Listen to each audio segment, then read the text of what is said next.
Représentation en algèbre avec les tuiles algébriques. Les tuiles algébriques sont un outil de manipulation pour aider à représenter des expressions algébriques, ainsi qu'à effectuer du calcul algébrique, de façon cependant limitée. Les tuiles algébriques dont voici un panel sont des rectangles représentant 1, x, x au carré, y, xy et y au carré. L'inscription au centre de la tuile désigne son aire, qui est la première grandeur utile à considérer. L'aire d'un rectangle étant le produit de sa longueur par sa largeur, cela constitue une deuxième grandeur utile.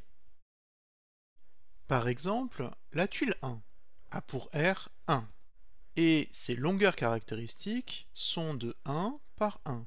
En effet, c'est un carré. Toutes les longueurs sont donc égales. La tuile X a pour aire X. Ses longueurs caractéristiques sont 1 pour la longueur et X pour sa largeur. En effet, en positionnant les tuiles 1 et X à côté, on observe qu'elles ont un côté commun de longueur 1. Par ailleurs, son autre longueur est inconnue, que l'on note X. Concernant la tuile Y, sa longueur est 1 et sa largeur est inconnue, mais différente de celle de X.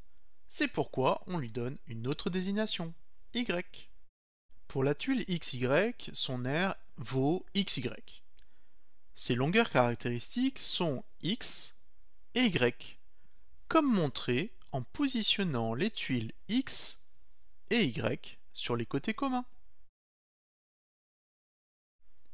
À noter qu'il existe une autre décomposition pour cette même aire. Une face est peinte en blanc, tandis que l'autre est en bois naturel. La couleur est donc la troisième grandeur utile pour les tuiles algébriques. Sur la face bois naturel est inscrit -x, c'est-à-dire l'opposé de la face peinte en blanc.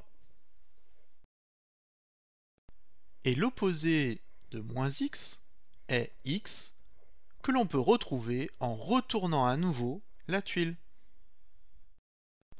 De même, l'opposé de x au carré est -x au carré. Celui de y est -y. Celui de xy est -xy. Celui de y au carré est -y au carré. Et enfin, l'opposé de 1 est -1.